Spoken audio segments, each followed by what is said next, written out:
À la fin de la soutenance viennent les questions. Et c'est très important de pouvoir répondre aux questions. Peut-être pas à l'ensemble des questions, mais à une majorité de questions. Si vous ne répondez pas correctement à une majorité de questions, vous n'aurez pas votre diplôme, ou du moins, il y a des CCP qui ne vous seront pas attribués. Donc il est très important de se préparer au type de questions possibles qu'on peut vous poser à la fin de la soutenance. L'objectif de ces questions, c'est de voir si vous avez bien compris quel était le métier de concepteur-développeur d'applications, aussi bien au niveau technique qu'au niveau de la conception, mais qu'au niveau de l'application dans l'entreprise. Alors ici, on va voir des questions possibles et les réponses qu'il faut essayer d'y apporter. Première question. Quelle est la mission de Tech Innovateur INC? Ça, c'est une question qui porte directement sur le mémoire. C'est une question simple. Une réponse. La mission de Tech Innovateur INC est de fournir des solutions technologiques innovantes et personnalisées qui répondent aux besoins spécifiques de nos clients en mettant l'accent sur l'innovation, la qualité et l'efficacité. Ça, c'est une question simple, puisque c'est juste pour comprendre quelle est l'activité de l'entreprise dans laquelle vous avez effectué votre stage. Quels sont les principaux clients de l'entreprise? Toujours une question destinée à comprendre le milieu où vous avez fait votre stage. Les principaux clients incluent des entreprises du secteur de la vente au détail, des services financiers, de la santé, ainsi que des startups technologiques à la recherche de solutions logicielles sur mesure. Autre question. Comment l'entreprise se distingue-t-elle de ses concurrents dans le secteur du développement de logiciels? Toujours une question destinée à comprendre l'environnement dans lequel vous avez fait votre stage et à comprendre si vous-même vous avez compris l'environnement de votre stage. Réponse. Tech Innovateur INC se distingue par son approche centrée sur le client, son utilisation de technologies de pointe et son engagement à offrir des solutions robustes et évolutives. Elle adopte également une méthode de développement agile pour garantir des livraisons rapides et une flexibilité maximale. Question possible. Pourquoi avez-vous choisi de développer une application de vente d'animaux de compagnie? Quand c'est vous qui avez choisi le logiciel à développer, qui ne vous a pas été imposé dans une entreprise. Réponse possible. Nous avons identifié un besoin croissant sur le marché pour une plateforme sécurisée et fiable, facilitant la vente et l'adoption d'animaux de compagnie. Cette application vise à connecter les acheteurs et les vendeurs de manière transparente tout en assurant le bien-être des animaux. Il faut que les réponses soient professionnelles. On ne peut pas faire des réponses du genre c'est un choix qui m'a été imposé à l'école. Non, il faut une réponse qui colle avec le contexte du marché, avec le côté donc économique et puis le côté entreprise. Donc ça, c'est une réponse qui fait sens par rapport à cela. Question possible. Comment avez-vous déterminé les besoins clés de cette application? C'est pour voir comment est-ce que vous avez réfléchi quant au cahier de charge de l'application. Réponse. Nous avons mené des enquêtes et des entretiens avec des potentiels utilisateurs, étudié les tendances du marché et analysé les lacunes des plateformes existantes. Cela nous a permis d'identifier les fonctionnalités essentielles telles que la sécurité des transactions, la vérification des vendeurs et une interface utilisateur intuitive. Ça, c'est une réponse professionnelle, puisque c'est de cette façon-là qu'il faudrait mener une étude sur la situation existante.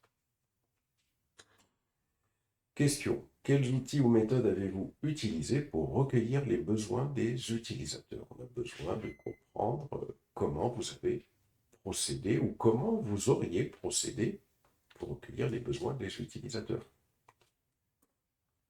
Nous avons utilisé des techniques de collecte de données telles que des sondages en ligne, des focus group, des entretiens individuels et des études de marché pour comprendre les attentes et les besoins des utilisateurs. Alors, il y en a qui vont effectivement expliquer, penser qu'ils n'ont pas fait ça en entreprise, mais il faut essayer d'apporter une réponse sur la façon dont vous auriez procédé si vous aviez eu à le faire. C'est ce qui est attendu par les examinateurs. Autre question possible, quels défis avez-vous rencontrés lors de l'intégration avec les applis de paiement? Alors ici, dans ce cas-là, on avait ce problème-là, peut-être que vous aviez un autre défi. Réponse. Les principaux défis comprenaient la gestion de la sécurité des transactions financières, la conformité avec les régulations financières et l'adaptation aux différentes méthodes de paiement internationales. Nous avons résolu ces problèmes en collaborant étroitement avec les fournisseurs de services de paiement et en effectuant des tests rigoureux. Autre question possible, qui peut concerner tout le monde, comment avez-vous géré le respect des délais et du budget imposés? Nous avons utilisé des outils de gestion de projet comme le diagramme de Gantt pour suivre l'avancement du projet et gérer les tâches. Des réunions régulières de mise à jour et des sprints bien définis nous ont permis de rester sur la bonne voie. Alors les sprints, c'est quelque chose qui est issu de la méthode agile. On décompose une application en sprint, en petites parties, qu'on va concevoir, développer, tester. Là, on voit que dans la réponse, c'est assez important de parler des sprints, des réunions régulières de mise à jour et des sprints bien définis nous ont permis de rester sur la bonne voie et d'ajuster les priorités en fonction des besoins. On aurait pu utiliser Jira. On peut dire on aurait pu utiliser un autre logiciel pour faire montrer que l'on a une connaissance d'autres produits, même si on ne les a pas utilisés, même si on ne les maîtrise pas. C'est important. C'est ce qui est attendu. Question. Quels critères de validation avez-vous utilisés pour vous assurer que l'application répondait aux attentes des utilisateurs? Cette fameuse problématique des tests. Réponse. Nous avons défini des critères de validation basés sur les besoins des utilisateurs, les exigences fonctionnelles et non fonctionnelles, et les standards de qualité, les tests utilisateurs, les tests d'acceptation et les retours des parties prenantes ont également été essentiels pour valider l'application. Là, les membres de jury comprennent qu'ils ont affaire à quelqu'un qui a bien compris l'importance des tests, qui a bien compris le fait qu'il faut prendre en compte les besoins des utilisateurs. Les exigences fonctionnelles, c'est comment l'application doit fonctionner, quelles fonctions elle doit apporter. Les exigences non fonctionnelles, ce sont les exigences de sécurité, de performance, de disponibilité continuelle de l'application. Et les standards de qualité, ça peut être donc tout ce qui est lié à l'ergonomie et le fait que l'application soit exempte de bugs également. Et puis les différents tests sur lesquels je vous ai formé. Question. Pouvez-vous détailler comment vous avez appliqué la méthode agile et la démarche DevOps dans ce projet? C'est bien d'en parler, mais il faut savoir répondre à ce type de questions. Nous avons divisé le projet en sprints de 2 semaines, avec des objectifs clairs pour chaque sprint.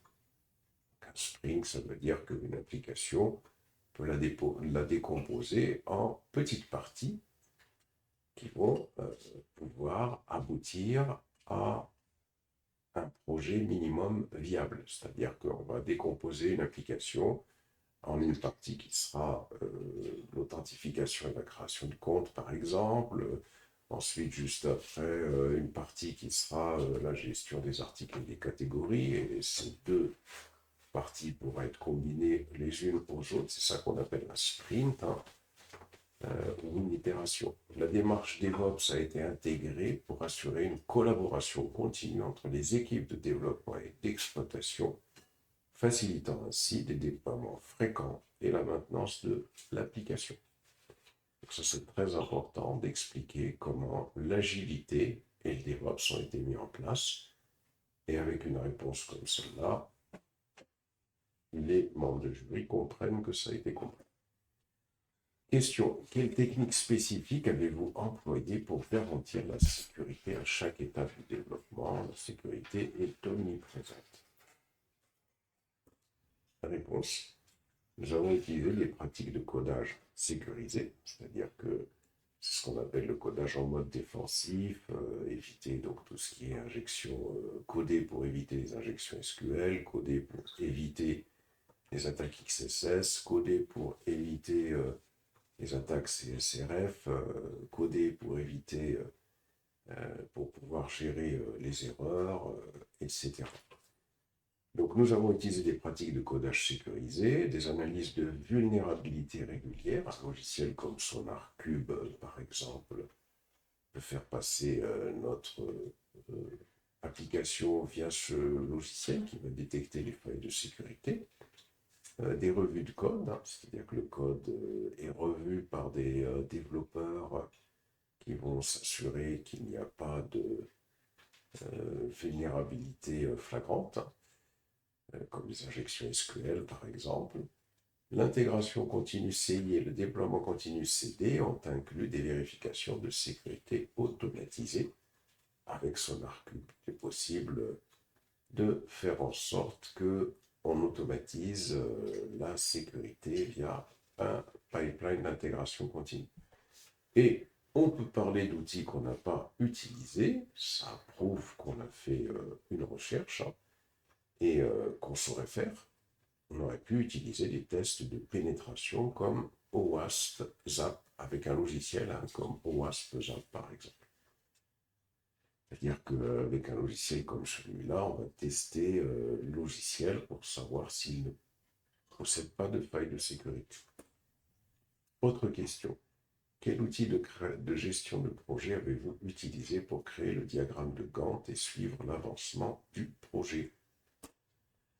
Nous avons utilisé des outils comme Excel pour créer le diagramme de Gantt, mais on aurait pu, c'est intéressant de dire qu'on a cherché d'autres produits, utiliser des outils comme Microsoft Project et Jira pour créer le diagramme de Gantt, suivre les tâches et les dépendances et gérer les ressources.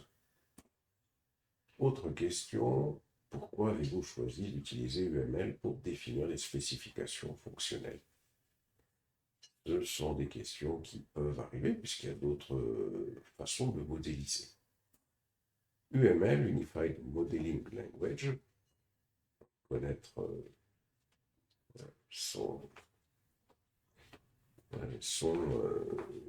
que signifie cette abréviation UML, hein, offre une manière standardisée de visualiser et documenter les systèmes logiciels. Cela aide à clarifier les exigences utilisateurs, faciliter la communication entre les parties prenantes et garantir une compréhension commune des spécifications fonctionnelles. Question. Pouvez-vous expliquer un diagramme de cas d'utilisation spécifique en détail? Donc là, c'est une question directement par rapport à votre travail. Réponse, un diagramme de cas d'utilisation. Donc là, on revient généralement sur la diapo, hein, puis on peut expliquer un diagramme de cas d'utilisation typique pour notre application inclut des acteurs comme les acheteurs, les vendeurs et les administrateurs. Un cas d'utilisation spécifique peut être acheter un animal de compagnie, qui inclut des étapes comme rechercher des animaux, consulter les profils des vendeurs, effectuer un paiement sécurisé et recevoir une confirmation d'achat.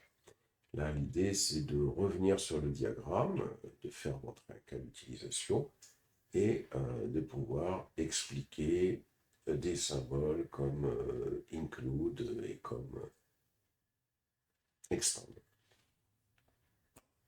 Question, quels sont les principaux cas d'utilisation pour les administrateurs de l'application? Ça, c'est toujours des questions concernant votre application. Les principaux cas d'utilisation pour les administrateurs incluent la gestion des utilisateurs, validation et suspension de compte, la surveillance de transactions, la gestion des annonces et la résolution des litiges. Donc là, on revient sur le cas d'utilisation, sur le diagramme, pour pouvoir expliquer son fonctionnement quand on est en soutenance. Question. Pourquoi avez-vous choisi Spring MVC comme framework pour ce projet? Ça, c'est des questions qui peuvent arriver dans la soutenance. Pourquoi avez-vous choisi Spring MVC comme framework pour ce projet, en l'occurrence ici? On pourrait avoir la question pourquoi avoir choisi Laravel comme framework pour ce projet. On pourrait avoir la question pourquoi avez-vous choisi Java EE comme langage de développement pour ce projet. On pourrait avoir la question pourquoi avez-vous choisi React comme framework pour ce projet, etc., etc. Donc il faut être prêt à répondre à ce genre de questions. En l'occurrence ici pour Spring MVC, réponse. Spring MVC offre une architecture robuste et modulaire, facilite le développement et le test des applications web et est bien supporté par la communauté.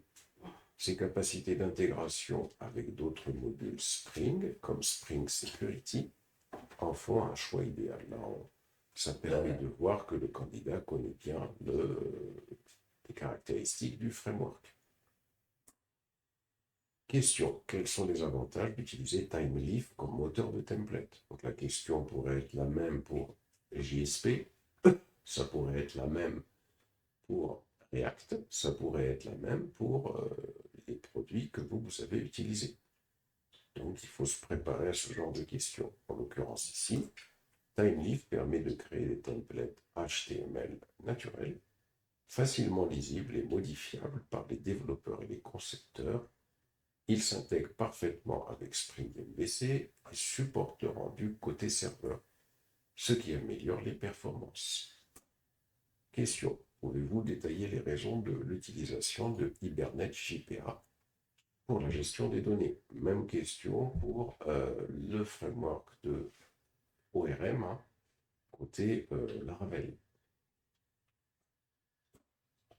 Hibernate JPA simplifie l'interaction avec la base de données en fournissant une couche d'abstraction. Une couche d'abstraction, ça veut dire que on ne connaît pas, on cache le détail de l'implémentation. On ne va pas, par exemple, développer, écrire beaucoup de code comme avec JDBC, par exemple. Donc, Hibernate JPA simplifie l'interaction avec la base de données en fournissant une couche d'abstraction permettant de manipuler les données via des objets Java. Cela réduit le code SQL direct, améliore la portabilité et facilite la gestion des transactions. Question. Comment avez-vous protégé l'application contre les injections SQL? Alors, au niveau de la sécurité, l'injection SQL, il faut savoir ce que c'est. La question peut être posée, c'est quoi une injection SQL? Donnez-nous un exemple. Allez sur Wikipédia pour voir un exemple. Même chose pour les attaques XSS. C'est quoi une attaque XSS? Donnez-nous un exemple. Allez sur Wikipédia pour voir un exemple. Même chose pour les attaques CSRF. C'est quoi une attaque CSRF? Donnez-nous un exemple. C'est très important de pouvoir répondre à des questions concernant la sécurité. Comment avez-vous protégé l'application contre les injections SQL? En l'occurrence ici, nous avons utilisé des ORM comme Hibernate qui préparent les requêtes et des pratiques de codage sécurisées telles que l'utilisation de paramètres nommés et de requêtes préparées pour éviter les injections SQL. Question. Quelles mesures avez-vous prises pour éviter les attaques XSS? Donc, même chose, il faut savoir ce que c'est une attaque XSS et pouvoir donner un exemple. Timeleaf échappe automatiquement les expressions pour prévenir les injections de code pour les gens qui ont utilisé Timeleaf, par exemple en utilisant l'expression $name dans un template. Timeleaf échappe automatiquement le contenu de la variable name. On peut valider, c'est-à-dire il y a une autre solution, par celle qu'on dit ici, par celle qui est expliquée jusqu'à ce niveau-là, on peut donner d'autres solutions. On peut valider et nettoyer toutes les données d'entrée côté serveur avant de les afficher dans les templates. On peut utiliser des bibliothèques de validation et de nettoyage comme OWASP Java, HTML Sanitizer pour nettoyer le contenu HTML avant de le passer à Timeleaf. On peut dire qu'il y a des solutions qui existent, même si on ne les a pas utilisées.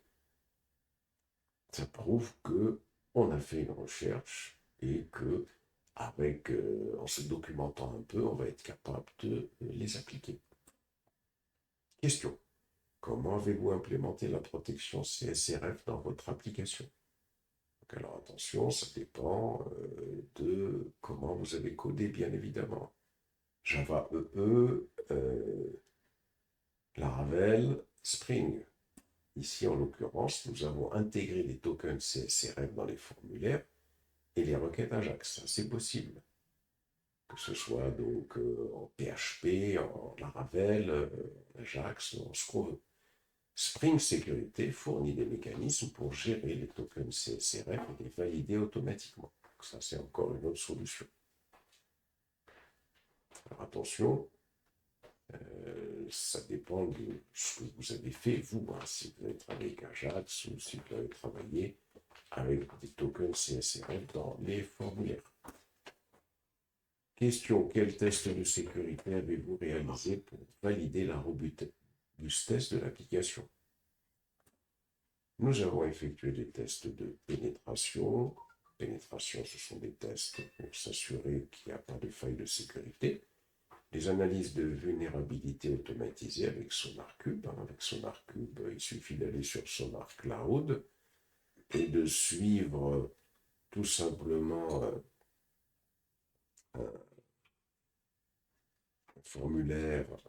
On répond à des questions d'un formulaire, on crée un projet, on indique si le projet est sous PHP ou sous Java ou sous Spring, et puis on va obtenir la démarche à suivre pour pouvoir faire passer notre logiciel via SonarCube. Donc nous avons effectué des tests de pénétration, des analyses de vulnérabilité automatisées avec SonarCube et des revues de code de sécurité. Nous avons également utilisé des outils comme OWASP pour identifier les failles de potentiel. Donc ça, c'est au cas où on l'a fait. Si on ne l'a pas fait, on peut répondre autrement. Nous avons on peut effectuer des tests de pénétration, des analyses de vulnérabilité automatisées avec SonarCube et des revues de code de sécurité. On peut également utiliser des outils comme OWASP pour identifier les failles potentielles. Même si on n'a pas fait quelque chose dans son code, on peut expliquer comment on aurait pu faire et expliquer qu'on n'a pas eu le temps de le faire, mais qu'on s'est informé et qu'on aurait pu se documenter pour intégrer tout ça dans son code. Question. Pouvez-vous détailler l'arborescence de votre code et expliquer la logique derrière cette structure? Parce que quand vous présentez votre code, il faut présenter l'arborescence. Là, on peut poser ce type de question. L'arborescence de notre code suit une structure modulaire claire avec des packages pour les contrôleurs, les services, les entités, les dépôts et les configurations. Cette organisation facilite la maintenance, le test et l'évolution de l'application. Question sur les tests. Quels tests unitaires et d'intégration avez-vous mis en place pour assurer la qualité du code? Nous avons utilisé JUnit et Mockito pour les tests unitaires et Spring Test pour les tests d'intégration. Ces tests vérifient la fonctionnalité individuelle des composants et leur intégration correcte dans le système.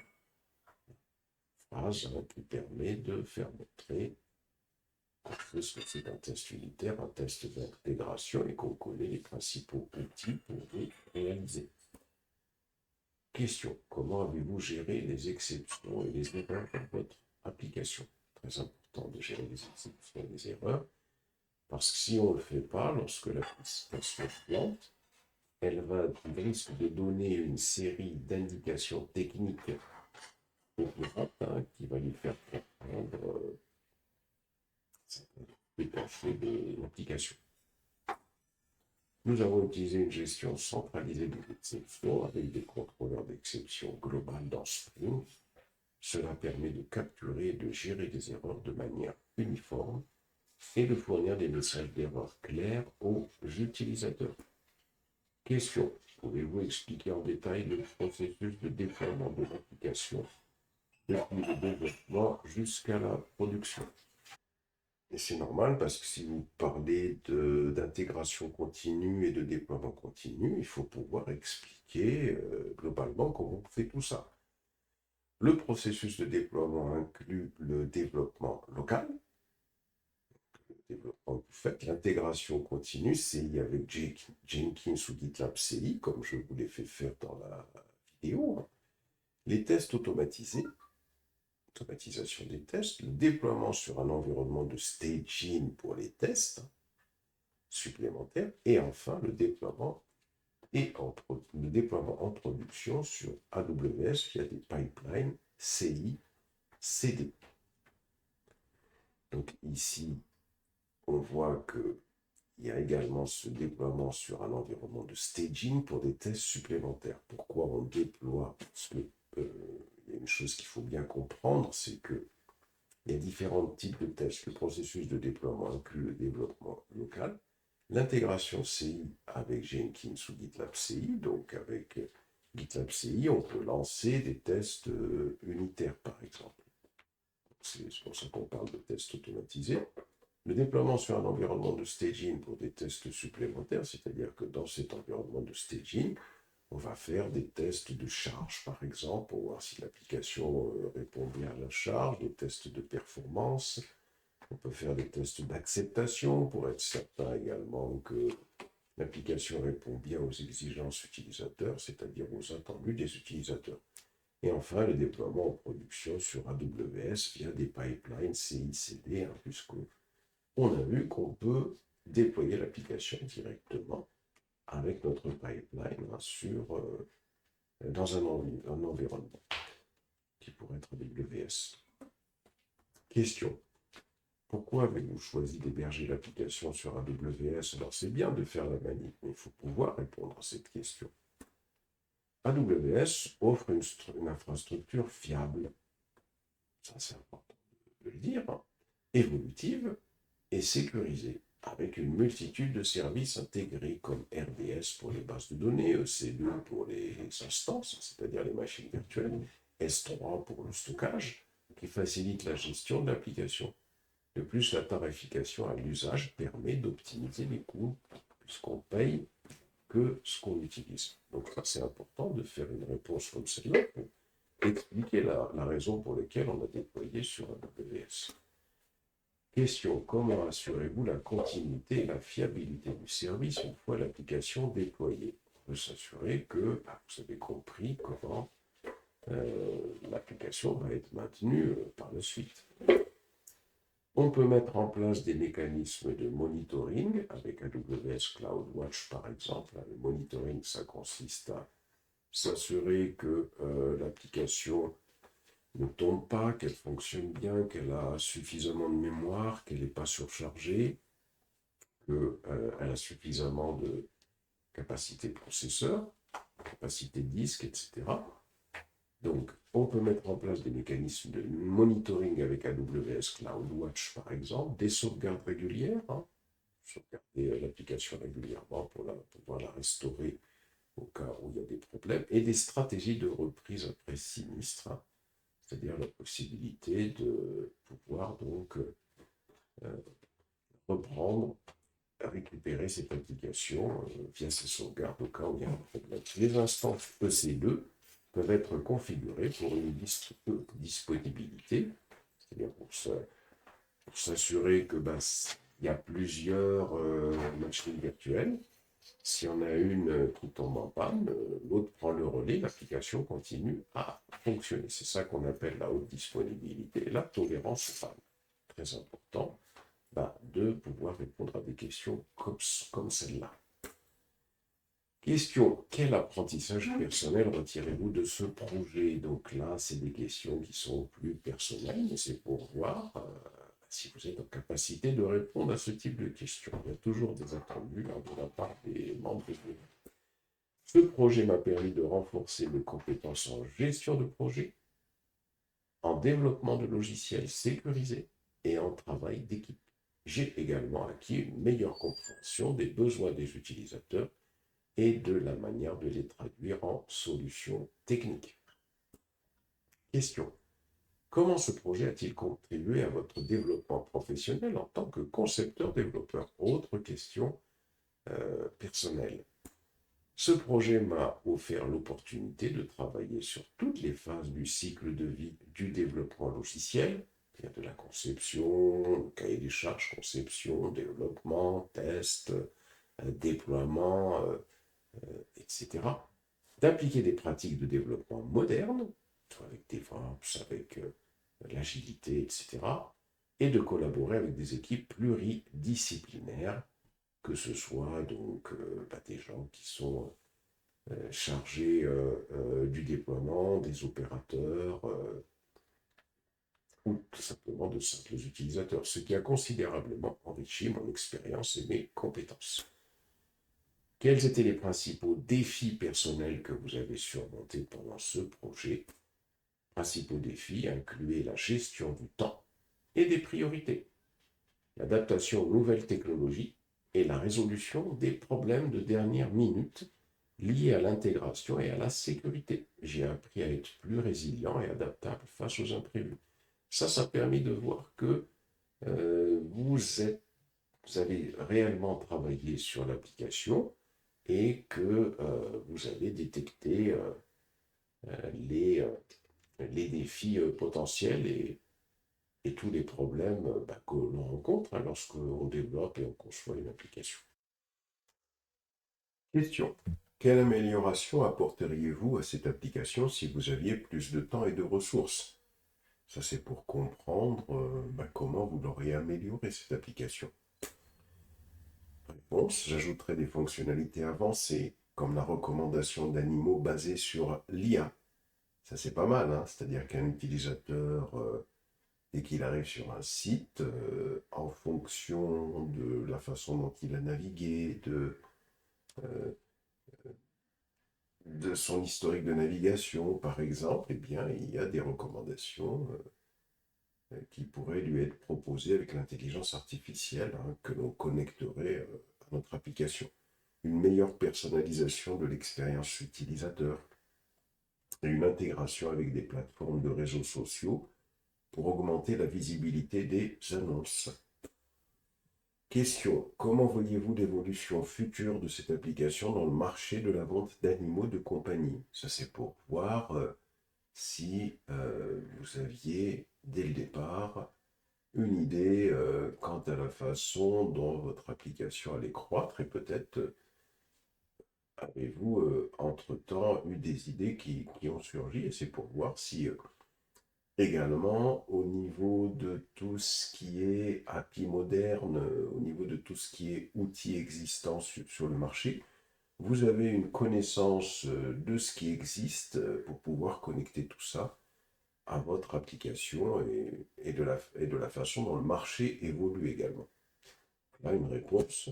L'application pourrait évoluer pour inclure des services complémentaires comme la téléconsultation vétérinaire, l'assurance pour animaux de compagnie et des partenariats avec des refuges et des associations pour promouvoir l'adoption responsable.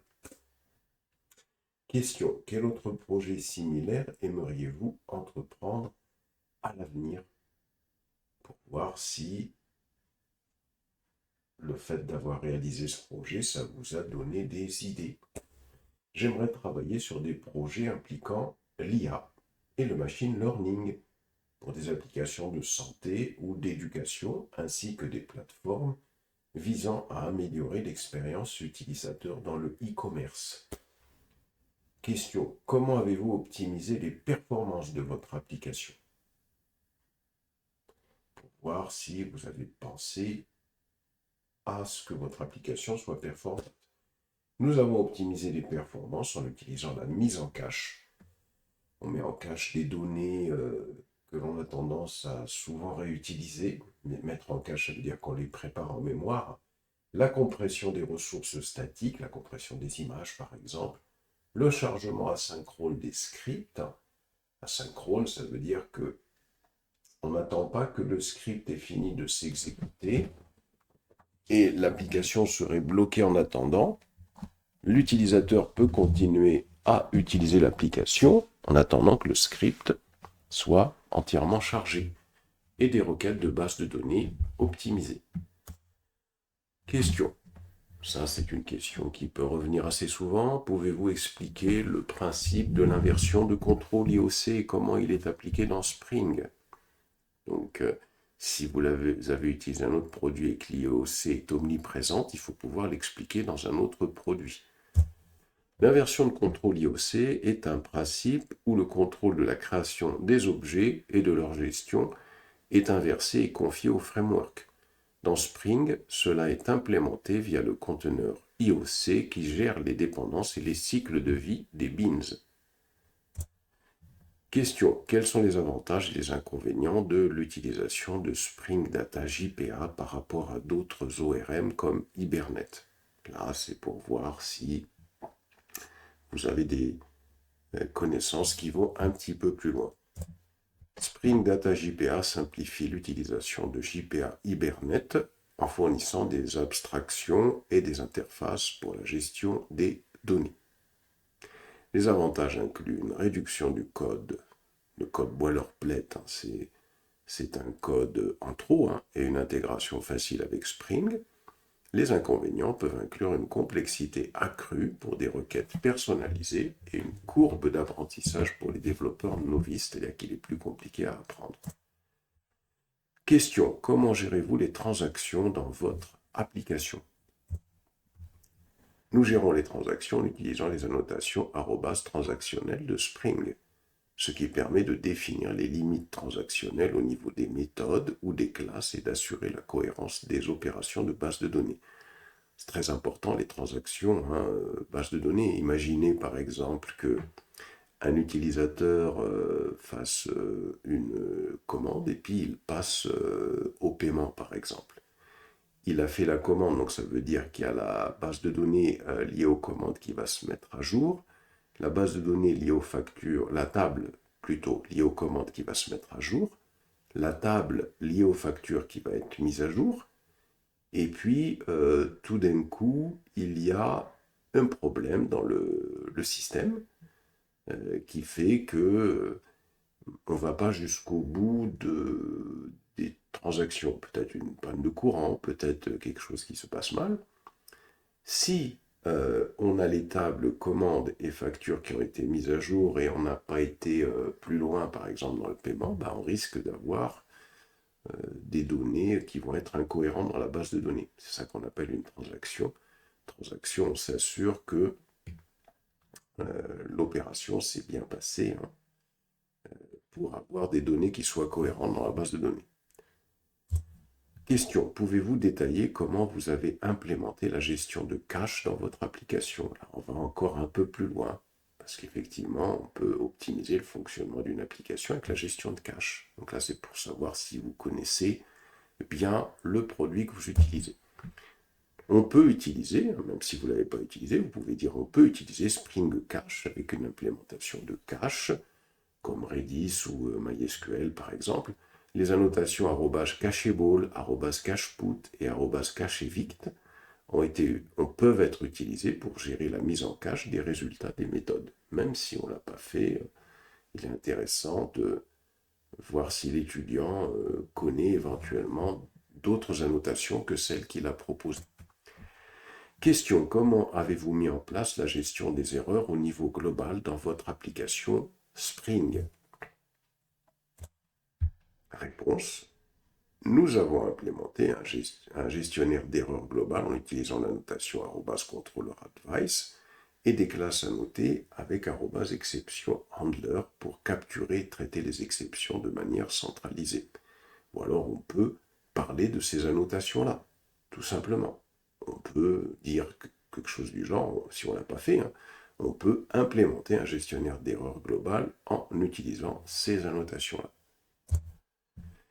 Question. Quelle stratégie de pagination et de tri avez-vous utilisé dans vos requêtes de base de données? On peut l'avoir fait ou ne pas l'avoir fait, ça dépend comment la question pourrait être: quelle stratégie de pagination et de tri auriez-vous pu utiliser dans vos requêtes de base de données, par exemple? Et là, donc, en fonction, est-ce qu'on l'a fait ou pas? Ça dépend. Donc, en l'occurrence, ici, on suppose qu'on l'a fait. Nous avons utilisé des fonctionnalités de pagination et de tri de Spring Data JPA avec des objets pageable et sort pour créer des requêtes paginées et triées de manière efficace. Question. Comment assurez-vous la scalabilité de votre application web? Réponse.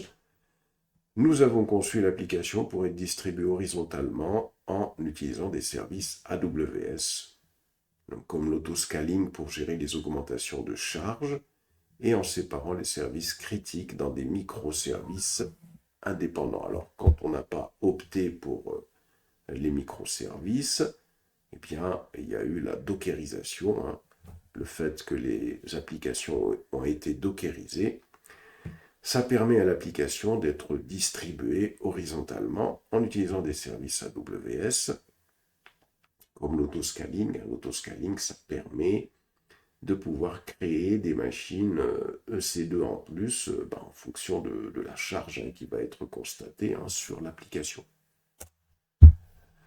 Question. Pouvez-vous détailler un Spring typique dans votre projet Agile pour voir si vraiment vous avez compris ce que c'est que l'Agile?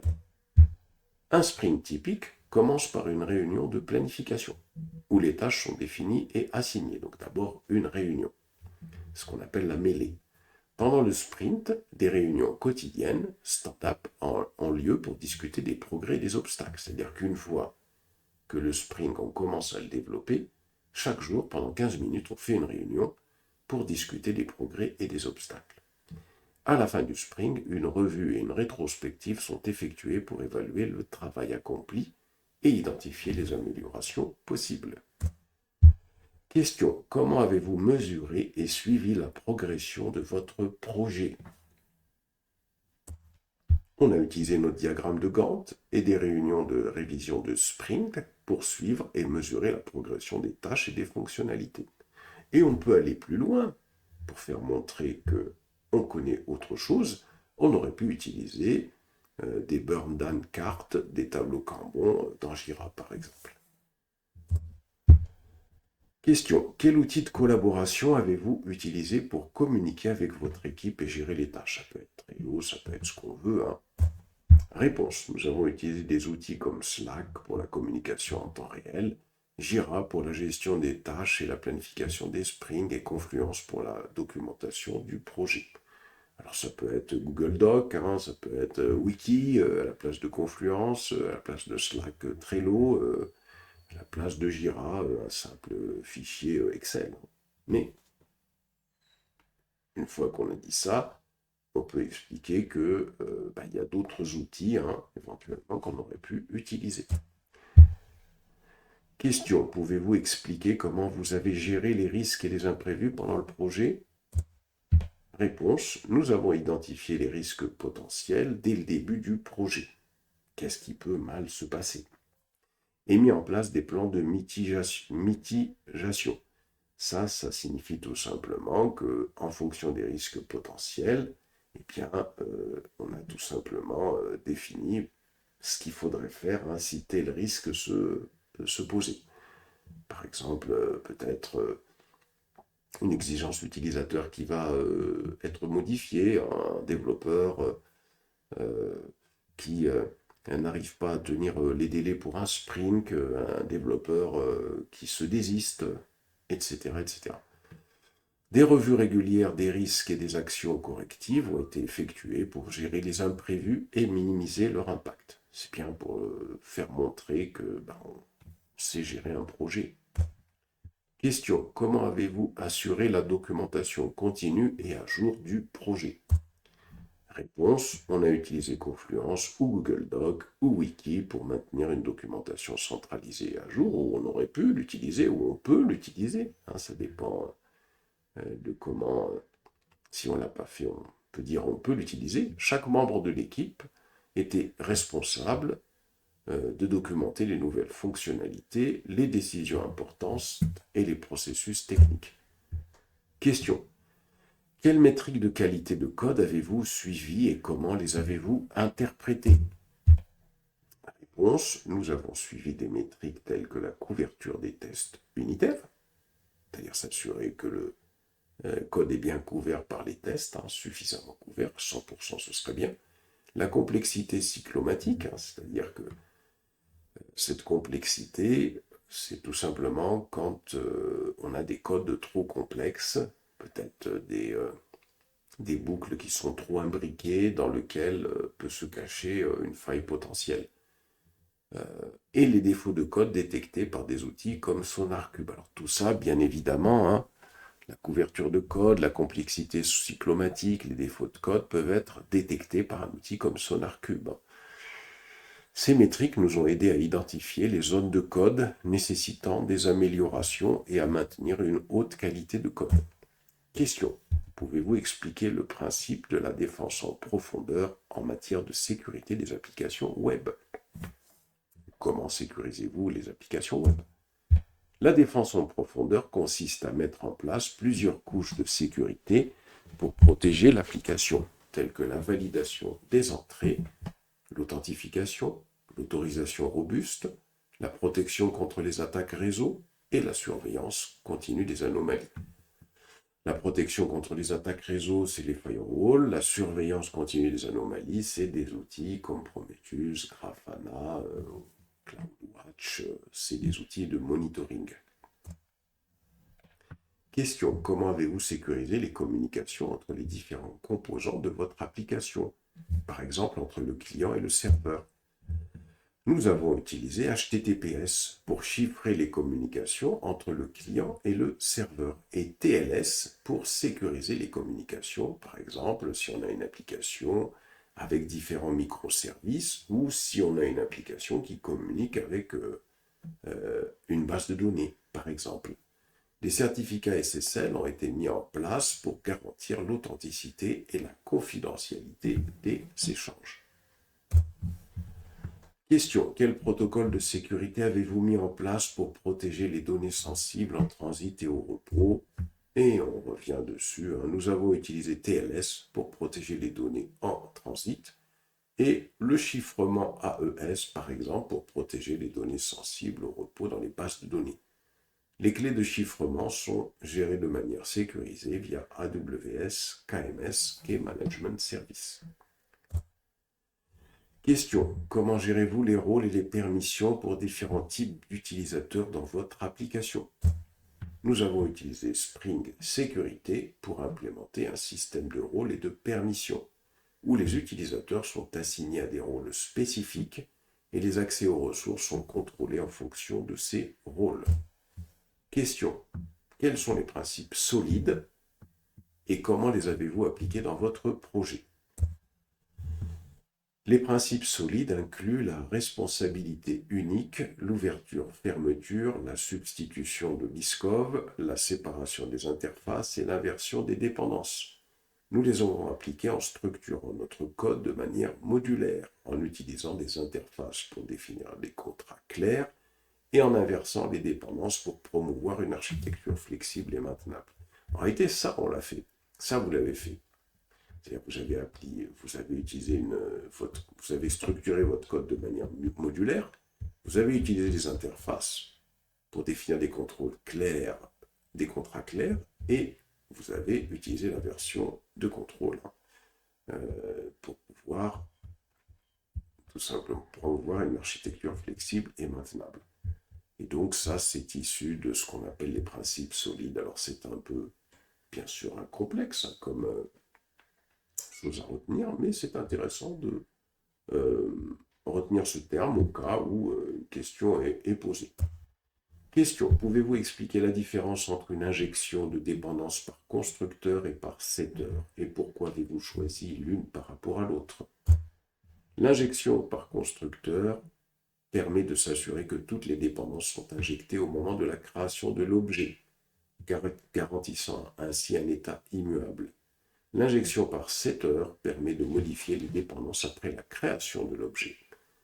Nous avons principalement utilisé l'injection par constructeur pour favoriser l'immuabilité et la testabilité de notre application. Comment gérez-vous les dépendances cycliques dans votre application Spring? Nous avons évité les dépendances cycliques en utilisant des interfaces pour séparer les dépendances, en appliquant les designs modulaires et en injectant les dépendances via des méthodes appropriées. Spring Boot fournit également des mécanismes pour détecter et gérer les cycles de dépendance. Question. Quelles sont les bonnes pratiques pour écrire des tests unitaires efficaces?